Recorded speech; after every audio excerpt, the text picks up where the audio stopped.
हर खबर पर होगी आपकी पकड़। डाउनलोड कीजिए एबीपी लाइव ऐप। राहत पैकेज की घोषणा कर रही थी वित्त मंत्री अब से कुछ देर पहले और अभी भी जारी है घोषणाएं। हमारे साथ दो खास मेहमान जुड़ गए हैं। प्रेम शुक्ला साहब बीजेपी प्रवक्ता जुड़ गए हैं, डीके अग्रवाल साहब हमारे साथ जुड़े हुए हैं, प्रेसिडेंट हैं आप पीएचडी सीसीआई के। प्रेम शुक्ला साहब, एक छोटी सी प्रतिक्रिया पहले मुझे दीजिए। आज आखिरी चरण में जो घोषणाएं होनी थी वो अभी हो रही हैं, बहुत कुछ वित्त मंत्री ने बता दिया है। कैसे बीजेपी इसको जनता के लिए प्रेजेंट कर रही है, जनता के सामने लेकर जाएगी? फिर मैं जाऊंगा डीके अग्रवाल साहब के पास। देखिए, शिक्षा, स्वास्थ्य, रोजगार, जनता की जो आवश्यकता है उनकी समग्रता में चिंतन और उसके लिए क्रियान्वयन, इस तरह की व्यवस्था जो है आज पिछले 5 दिनों की जो प्रेस कॉन्फ्रेंस है, 5 दिनों की प्रेस कॉन्फ्रेंस में जो भारत के निर्माण के संदर्भ में आत्मनिर्भर भारत के लिए जो पैकेज घोषित किया गया, उस पैकेज में सामान्य व्यक्ति को भी लाभ मिले, जो उद्योगपति हैं उनको भी लाभ मिले, विद्यार्थी को लाभ मिले, रोगी को लाभ मिले, हर वर्ग का चिंतन इसमें किया गया है। सीधा लाभ मिल रहा है क्या प्रेम शुक्ला साहब? सीधा लाभ मिल रहा है क्या? जो लोग सड़क पर हैं, जो लोग परेशान हैं इस वक्त, उनको सीधा लाभ मिल रहा है क्या?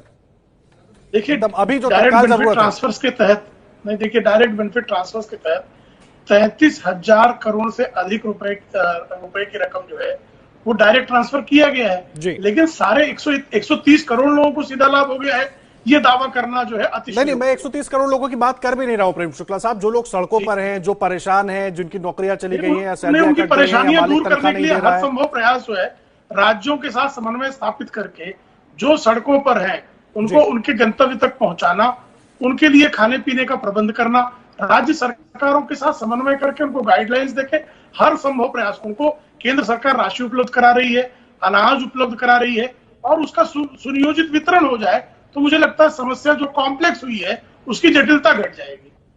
जी, हमारे साथ डीके अग्रवाल साहब भी जुड़े हुए हैं। आप रहे प्रेम शुक्ला साहब, मैं तुरंत आऊंगा आपके पास। डीके अग्रवाल साहब, मुझे एक बात बताइए, जिस तरीके से प्रेम शुक्ला साहब ने हमें समझा दिया, उम्मीद करते हैं कि चीजें ऐसी ही हो जाएं, लेकिन क्या इतनी आसान है? क्योंकि लिक्विडिटी की जब हम बात करते हैं तो क्या लिक्विडिटी उस तरीके से जा रही है जनता के हाथ में जिस तरीके से जानी चाहिए? इसमें से बहुत सी जो बातें हैं वो भविष्य में होने वाली चीजें हैं, वो होंगी, जब होंगी तो बेहतरी होगी, लेकिन अभी की बात कर रहा हूं मैं।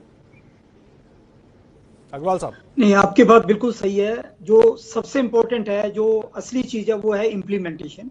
ग्राउंड लेवल पे इसका इम्प्लीमेंटेशन कितनी जल्दी होता है और कितने आसान तरीके से होता है, आई थिंक वो सबसे इंपॉर्टेंट है। घोषणाएं अच्छी हुई हैं और आज भी जो घोषणाएं हो रही हैं, जैसे आज भी 40,000 करोड़ रुपए का एक एक्स्ट्रा बजट दिया है जो मनरेगा के अंदर, और वो बजट भी जो दिया गया है वो जितने भी माइग्रेंट लेबर है जो कि अभी अपने गांव चली गई है, उनको वहां पर गेनफुली एम्प्लॉयमेंट मिले, उनको वहां पर उनकी इनकम कंटिन्यू रहे, उसको इंश्योर करने के लिए एक 40,000 करोड़ का आज एक्स्ट्रा बजट दिया है। पहले 61,000 करोड़ का बजट था, लेकिन अब 40,000 करोड़ का और जो एक्स्ट्रा बजट दिया है, मुझे लगता है कि ये एक बहुत अच्छी अनाउंसमेंट है। और इससे जो जितने भी माइग्रेंट लेबर जो अपने अभी घर पहुंच गई है या जो अभी घर जा रही है, उनको अभी मानसून के टाइम पे उनको वहां पर एक गेनफुली एम्प्लॉयमेंट मिलेगा और उनकी इनकम कंटिन्यू रहेगी। मेरे ख्याल से आज की एक सबसे बड़ी घोषणा है। और उसके अलावा लेकिन मुझे एक चीज समझाइए, थोड़ा जल्दी समझाइए। प्रेम शुक्ला साहब भी जुड़े हुए हैं हमारे साथ। ये जो डायरेक्ट ट्रांसफर की बात हो रही है, इसका फायदा देश भर में जितने लोगों को मिल रहा है, जिनके अकाउंट में पैसे चले गए, वो तो है, लेकिन जिन लोगों को, अग्रवाल साहब, हम सड़कों पर देख रहे हैं, बहुत सारे लोग अभी फंसे हुए हैं, नौकरियों के चक्कर में फंस गए हैं, तनख्वाह नहीं मिल रही है, फैक्ट्रियां नहीं चल रही हैं। अब धीरे धीरे चीजें खुलेंगी, वो काम आगे बढ़ेगा तब मिलेंगी, तो उन लोगों के लिए अभी कुछ डायरेक्ट रिलीफ दिख रहा है? रिलीफ मिलेगा भविष्य में? अभी की बात कर रहा हूं। देखिए, सेंट्रल गवर्नमेंट ने स्टेट गवर्नमेंट को जो 11,000 करोड़ रुपए दिए थे state disaster response fund SDRF के जरिए, वो तो पहले से एसडीआरएफ के पास पहले से थे, वो तो एसडीआरएफ के पास पहले से थे। आप इस फंड को इस काम के लिए यूज करें, बट आपकी बात सही है, क्योंकि ये बहुत कुछ स्टेट के ऊपर डिपेंड करता है।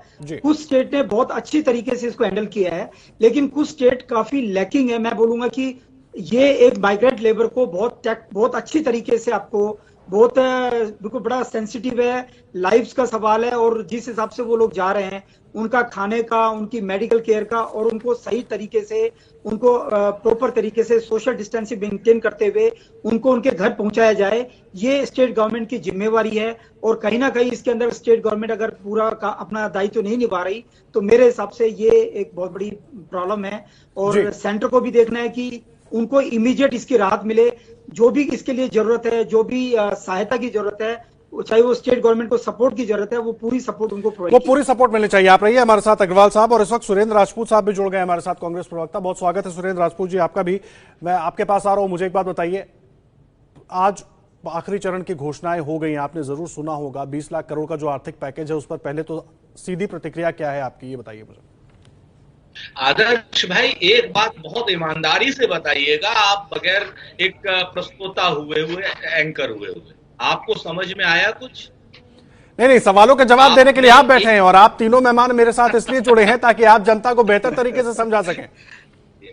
नहीं, आपकी जिम्मेवारी भी उतनी ही बड़ी है जितनी हमारी जनता के प्रति जिम्मेवारी है, हमारी जैसे आप भी हैं, क्योंकि आप भी हमारे ध्वजवाहक हैं।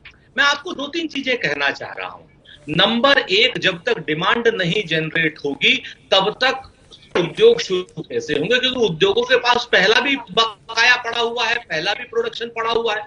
जब तक हमारे श्रमिकों के, हमारे कामगारों के, हमारे छोटे मझोले उद्योगों के, हमारे जो यहाँ पर काम करने वाले मजदूर हैं, स्वास्थ्य कर्मी, उनकी जेब में पैसा नहीं जाएगा। बहुत अहम बात आप कह रहे हैं सुरेंद्र जी, बहुत अहम बात आप कह रहे हैं। के शर्मा साहब जुड़े हुए हैं हमारे साथ। के शर्मा साहब, सुरेंद्र जी ने बड़ा अहम सवाल उठाया, जब तक डिमांड नहीं जनरेट होगी, सप्लाई की आप कितनी भी तैयारी कर लीजिए, कैसे आगे जा पाएंगे?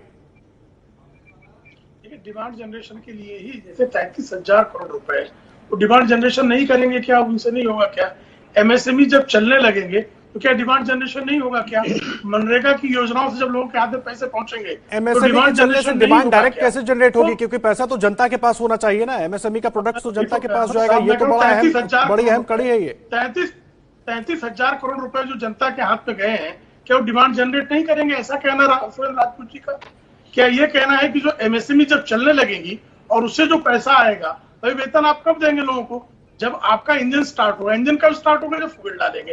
फ्यूल दे रही है प्रेम शुक्ला साहब, यही तो सवाल है मेरा। एमएसएमई ने प्रोडक्शन कर लिया, सामान बाजार में आ गया, लेकिन बाजार में खरीदार भी तो होना चाहिए सुरेंद्र जी। साहब वही तो मैं बता रहा हूँ ना भाई, वेतन जो है कब देंगे लोग?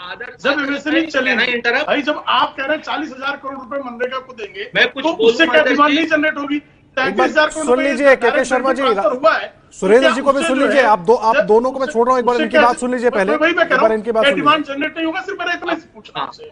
अब आदरणीय के शर्मा जी, आप बहुत विद्वान प्रवक्ता हैं, हम आपका बड़ा इज्जत और आदर करते हैं। 1 मिनट के लिए मेरी बात सुन लीजिए। मैं आपसे पूरी तरीके से आप समझाएंगे, हम समझ जाएंगे, क्योंकि सरकार है, हाकिम है आप आज की डेट में। जो आप कहेंगे वो हमें समझना ही पड़ेगा, मजबूरियां हैं हमारी।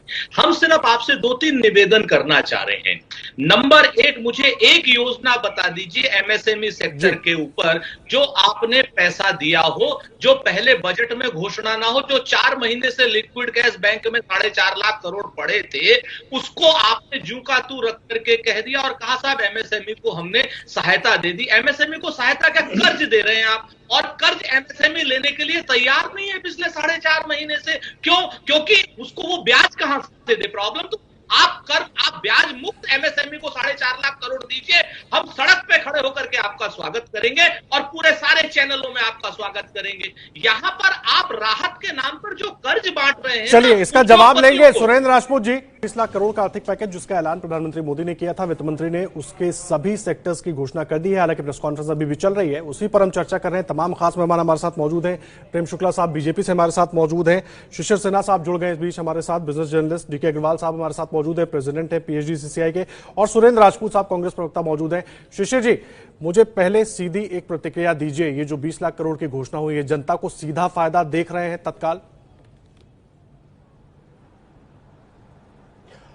दो जो खास बिंदु है आज का, अगर जो 7 पॉइंट का ऐलान किया गया उसमें 2 बहुत महत्वपूर्ण है। एक तो जो मनरेगा का बढ़ाया गया है, जो 61,500 करोड़ रुपए का बजट एलोकेशन था वो 40,000 करोड़ कर दिया गया है। तो जो लोग गांव वापस लौट रहे हैं उनके लिए एक 100 दिन के रोजगार का जो इंतजाम वो है इससे संभव हो पाएगा।